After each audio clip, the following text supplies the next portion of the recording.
At ngayon, narito ang kasaysayan ni Oliver. May gabing walang umaga. Dito sa ating dulang, maginintuang kasaysayan.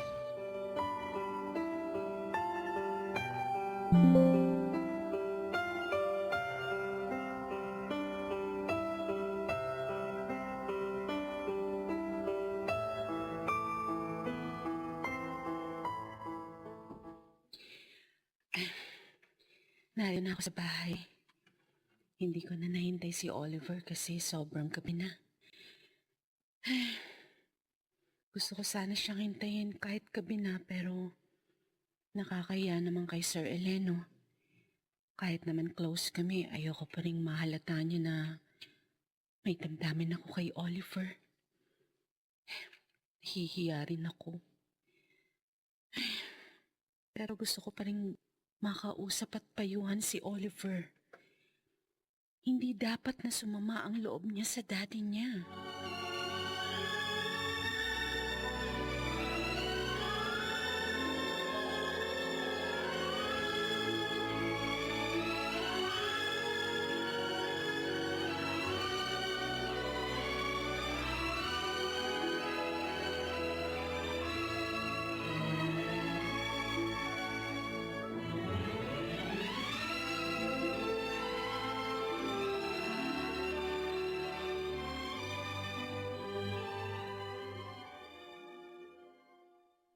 Kawawa naman si Rosella.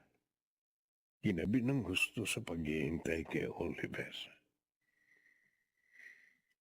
Kahit hindi niya tuwirang aminin, nakikita ko sa mga kilos niya na may damdamin siya sa aking anak. Si Oliver, nasaan kaya siya? Sabi ni Limuel ang tawagan ko, umalis na roon si Oliver. Kung ganun, nasaan ang aking anak? Ayokong sumama ang loob niya sa akin, pero... Sir Eleno! Uh, Sir! Sir! Sir! oh, bakit parang natataranta ka, Tinay? Kasi may tumawag ho sa telepono. Pulis daw po. Pulis? Oo, Bakit daw? si Sir Oliver. Nasa ospital daw.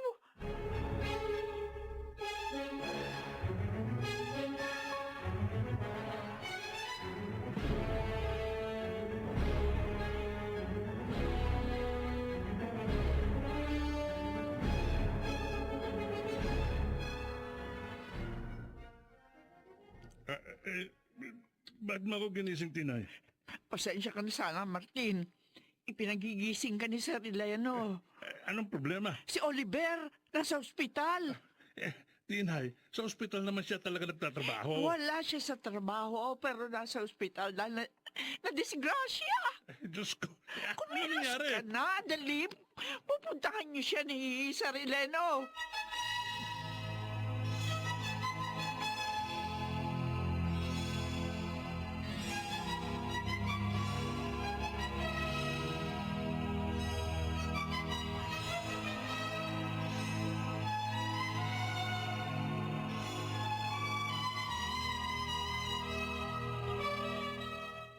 Ano ho, Aling Tinay?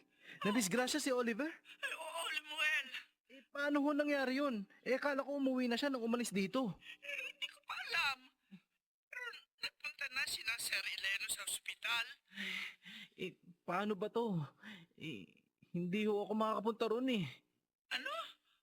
Kailangan ko umalis. May sakit si Daddy. Dinala rin sa ospital.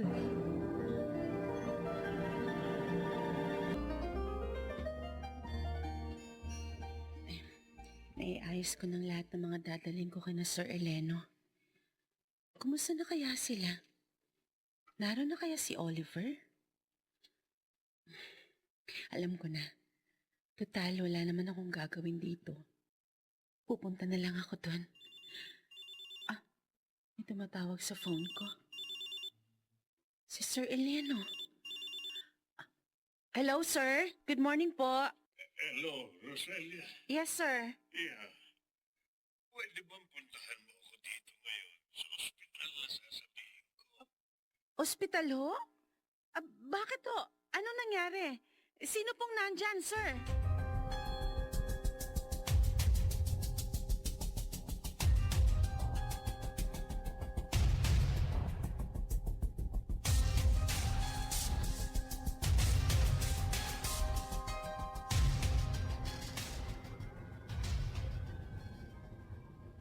Ano? Nalaman mo nga alis si Geraldine? Alam mo ba kung bakit? Hindi. Saang bansa siya pupunta? Kailan ang alis niya? Okay, sige, sige. Salamat. Ako nang bahala. Wala na muna. Tatawagan na lang kita. Bye. Oh, bakit naalis si Geraldine? Ano ba talagang plano niya?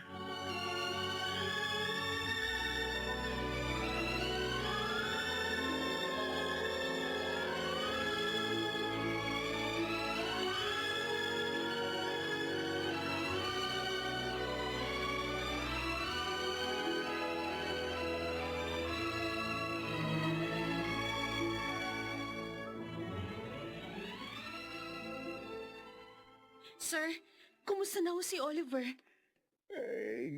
Ginagamot pa rin siya, Roselia. Ano po bang nangyari? Bakit siya napunta sa bar na yun? Siguro, doon siya nagtungo pag alis kina Limuel.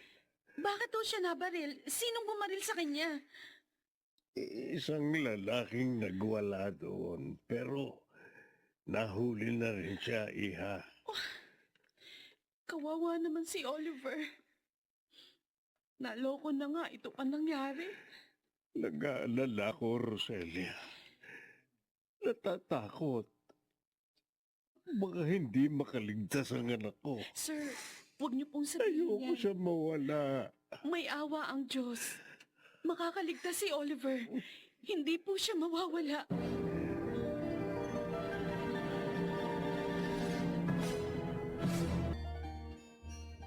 Martin, ano? Kumusta na? Ano balita kay Oliver? Wala pa, Tinay. Umalis ako sa ospital, ginagamot pa siya.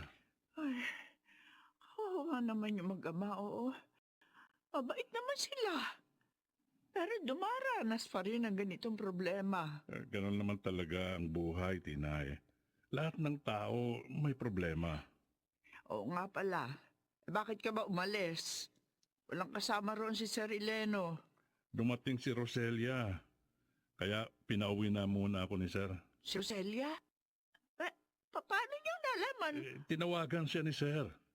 Oh, mabait talaga ang dalagang yun. Maalalahanin pa. Sana naman sa pagkakataong ito, mapansin na siya ni Oliver. Huwag mo munang isipin yung Tinay. Ang ipagdasal natin makaligtas si Oliver. Kawawa naman si Sir Eleno kung mawawalang nag-iisa niyang anak.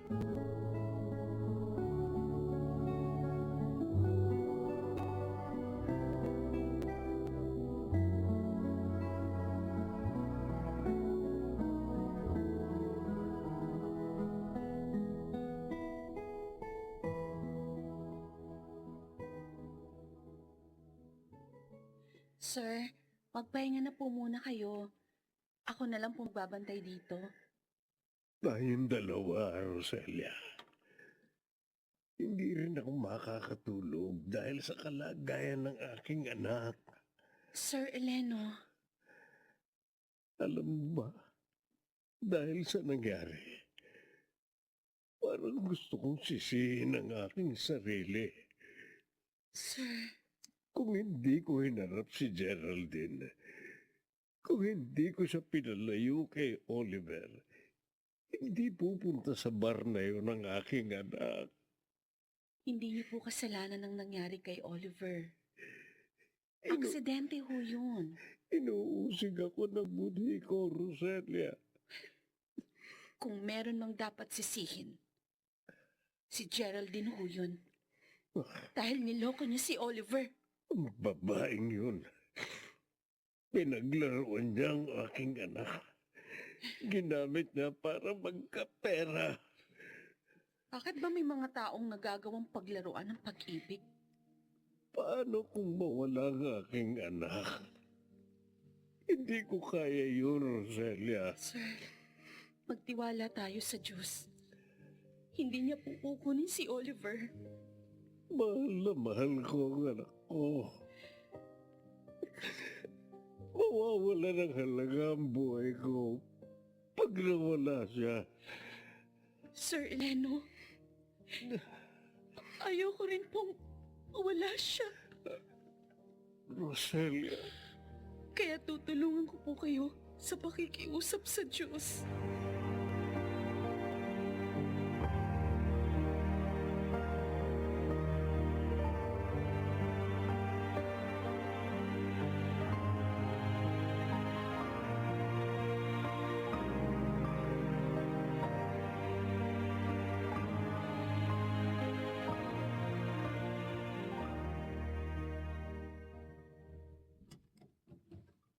Ah, Geraldine.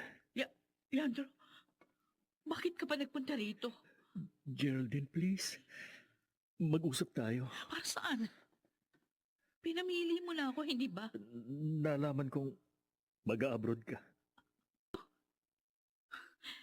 Pinasusubaybayan mo ba ako? No. Nabalitaan ko lang sa isang kaibigan. Please, Geraldine. Huwag kang umalis. Huwag mo kong iwan.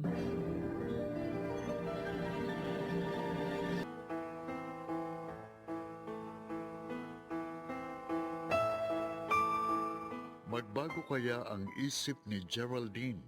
Si Oliver, makaligtas kaya siya?